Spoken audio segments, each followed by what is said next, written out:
Culture کو اپنا کر کے اس دن بے حیائی کو پھیلانے کا ذریعہ سمجھ لیا. عورتیں فرمائش کرتی ہیں شادی رات میں ہونی چاہیے, دن میں شادی مت کیجیے گا. ضد کرتی ہیں. میں نے جب اس کے اندر ٹٹولنے کی کوشش کی تو نقطہ یہ سمجھ میں آیا کہ اپنے حسن کی اور اپنے لباس کی نمائش کے لیے رات کو وہ منتخب کرتی ہیں تاکہ اپنے حسن کی اور اپنی بے پردگی کی نمائش مردوں کے بیچ میں زیادہ کر سکے. ایمان روح سے بتائیے گا یہ قوم اگر ماری نہیں جائے گی تو کیا ان کو عزت و سربلندی؟ شہروں کی تہذیب اتنی بری ہوتی جا رہی ہے کہ ہم لوگ اگر کہیں اجازت لینے کے لیے دلہن کے پاس جاتے ہیں تو شرم کے مارے ہمارا سر خود جھک جاتا ہے, مگر بے حیائی سے جو عورتیں سینہ تان کر کے بے پردہ کھڑی رہتی ہیں ان کو ذرہ برابر حیا نہیں آتی ہے. آپ انتظار کریں گے وہ راستے سے نہیں ہٹ سکتی ہیں. اسلام کا اس سے کیا تعلق ہے جو لوگوں نے نکاح کے نام پر خرافات پیدا کر رکھی ہے؟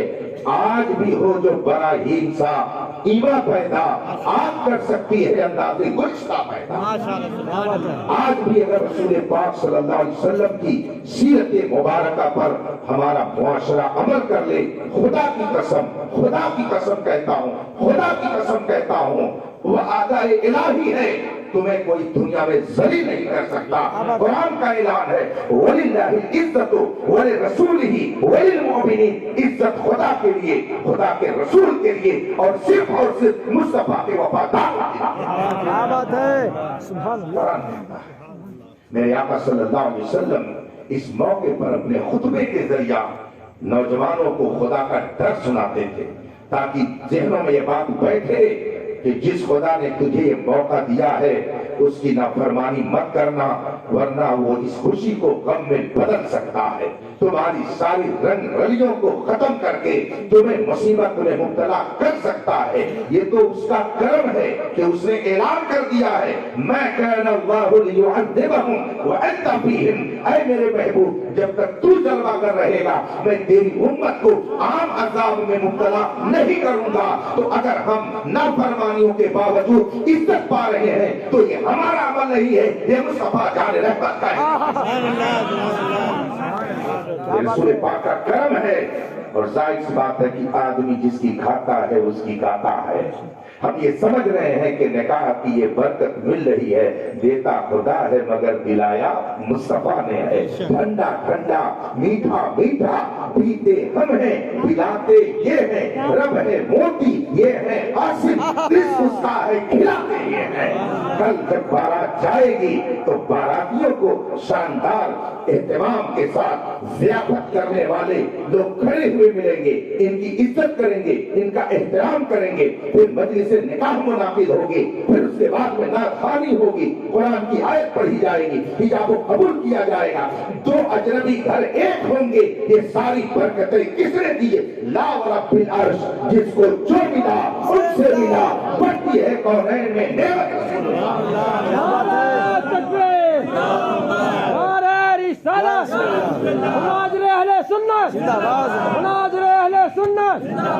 یہ ایک جنتی عمل ہے. یہ دنیا کا کوئی لہو لعب کا اور تماشے کا سامان نہیں ہے. ہو سکتا ہے کسی قوم میں یہ کوئی منورنجن ہو, مگر اسلام میں ایک جنتی عمل ہے. یہ عمل سب سے پہلے کہاں وجود میں آیا؟ جنت کے اندر. حضرت آدم کا نکاح حضرت حوا سے ہوا. کہاں ہوا؟ جنت کے اندر. گویا نکاح یہ جنتی عمل ہے. اور سب سے پہلا نکاح آج کے میرج ہال میں نہیں, آج کے 5 سٹار میں نہیں, جنت کے اندر ہوا. اور آپ کے اور ہمارے ہوتے ہوئے نہیں, اس مجلس میں ایجاب و قبول کی اس محفل میں فرشتوں کی بارات تھی. جنتی محل, جنت کا میرج ہال, فرشتوں کی جماعت. خدا بند قدوس نے یہ انتظام فرمایا. یہ نکاح یہ کوئی دنیاوی رسم و رواج اور ایک منورنجن کا سامان نہیں ہے, بے حیائی اور خرافات کا دن نہیں ہے، بلکہ خدا کی بارگاہ میں سجدہ شکر ادا کرنے کا دن ہے کہ رب قدیر نے ہمیں اس عمل کی توفیق بخشی جس کو خدا نے ایسا پسند کیا کہ سب سے پہلے جنت میں اس کام کو کرنے کے لیے فرشتوں کی موجودگی میں اپنے محبوب حضرت آدم کو حضرت حوا کے ساتھ نکاح کرنے کے لیے اللہ نے بہت بتایا۔ ایسا پاکیزہ عمل ہے، شہروں کا ماحول دیکھ کر کے گھٹن گھٹن ہوتی ہے کہ کبھی کبھی دل چاہتا ہے کہ ہاتھ اٹھا دیا جائے، اس لیے کہ اس موقع پر جتنی بے حیائی کرنے والے کرتے ہیں، الامان الحفیظ، یہ تو ہمارے امام اعظم کا کرم ہے۔ آپ نے فرمایا کہ اگر فاسق ہوں تب بھی نکاح ہو جائے گا۔ یہ اور بات ہے کہ اگر بعد میں وہ گواہی دے تو ان کی گواہی ریجیکٹ، مگر چونکہ وہ مسلمان ہے تو ان کے اسلام کی بنیاد پر اتنا لحاظ ہوگا کہ اگر وہ گواہ بن گئے تو نکاح ہو گیا، لیکن کبھی گڑبڑ گھوٹالے پر اگر ان کو گواہی کی ضرورت پڑ جائے تو ان کی گواہی مانی نہیں جائے گی، نکاح ہو جائے گا اگر فاسق گواہ ہیں۔ امام شافعی رضی اللہ عنہ کے نزدیک فاسق کی موجودگی میں نکاح ہی نہیں ہوگا۔ اب جن لوگوں نے جس کو بھانگڑا کیا، نوجوانوں کو محفل میں نچایا اور بارات ناچتے ہوئے لے کر کے گئے، امام صاحب پہنچے، مفتی اظہر شمسی صاحب ہیں کہ نہیں ہیں؟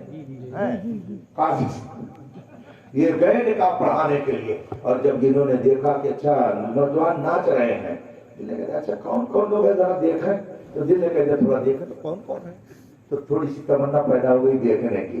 اب یہ تماشا دیکھنے لگے، پتہ چلا یہ بھی فاسق، پتہ چلا اختر بھی فاسق، پتہ چلا سب پوری محفل والوں کو ان لوگوں نے فاسق بنا دیا۔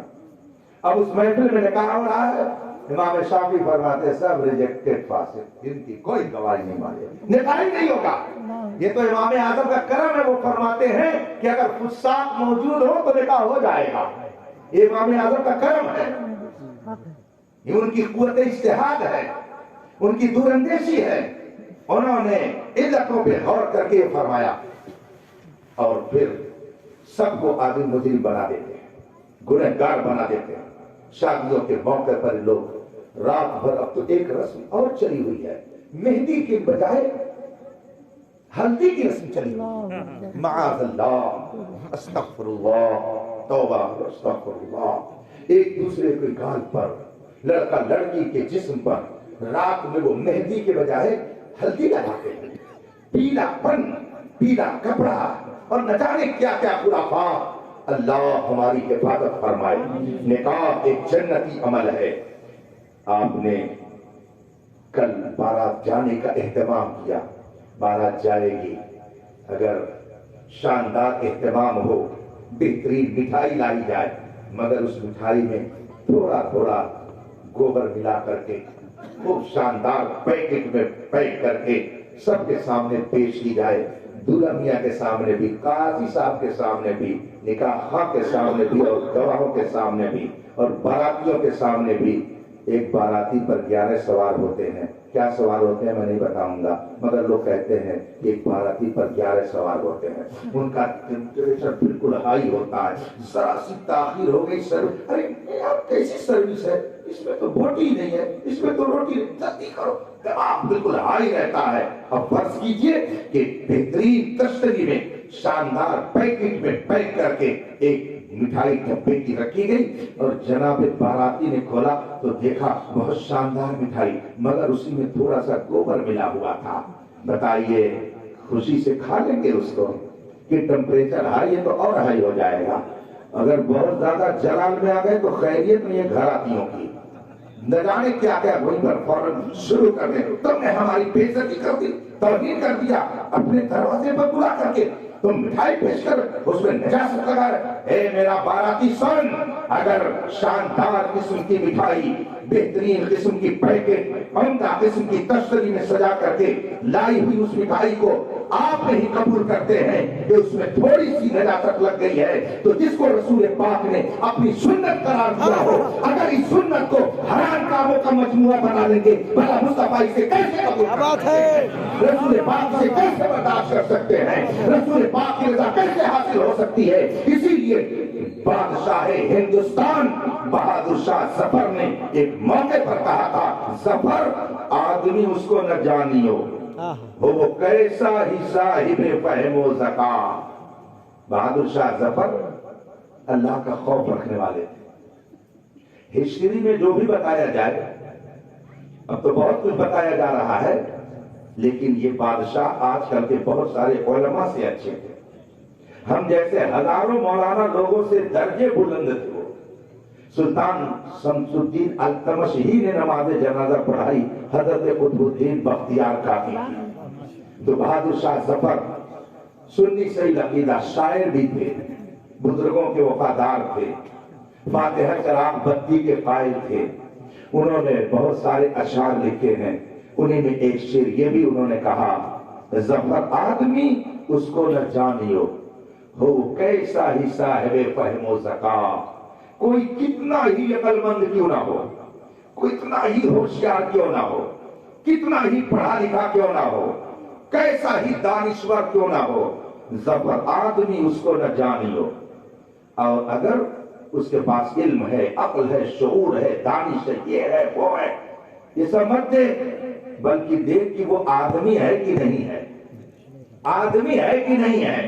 ظفر آدمی اس کو نہ جانیو، ہو وہ کیسا ہی صاحب فہم و ذکا، کتنا علم والا ہو، کتنی ہی عقل مندی رکھتا ہو، کتنا ہوش والا ہو، کتنا شعور والا ہو، مگر پہلے دیکھ لو کہ دو کنڈیشن میں رہتا کیسے ہے، ان دو حالتوں میں کیسے یہ رہتا ہے، ان دو حالتوں کو دیکھ لو۔ اگر ان دو حالتوں میں اس معیار پر اترے تو سمجھو کہ یہ آدمی ہے، ورنہ اس عقل مند کو آدمی بھی مت سمجھو، وہ آدمیت والا نہیں ہے، اس کے اندر آدمیت نہیں پائی جاتی ہے۔ وہ دو چیز کیا ہے؟ اپنے دوسرے مصرے میں بہادر شاہ ظفر کہتے ہیں، پہلے مصرے میں انہوں نے کہا، ظفر آدمی اس کو نہ جانیو، ہو وہ کیسا ہی صاحب فہم و ذکا، جسے عیش میں یاد خدا نہ رہی، جسے تیش میں خوف خدا نہ رہا۔ جو عیش و عشرت میں آ کر کے یاد الہی سے غافل ہو جائے، وہ کتنا ہی عقل مند بنے، مگر اس کے اندر آدمیت نہیں پائی جاتی ہے۔ اور جو غصے میں اور جلال میں اپنی حد سے آگے بڑھ جائے، خوف خدا نکل جائے کہ خدا میرے ظلم کو دیکھ رہا ہے، وہ جب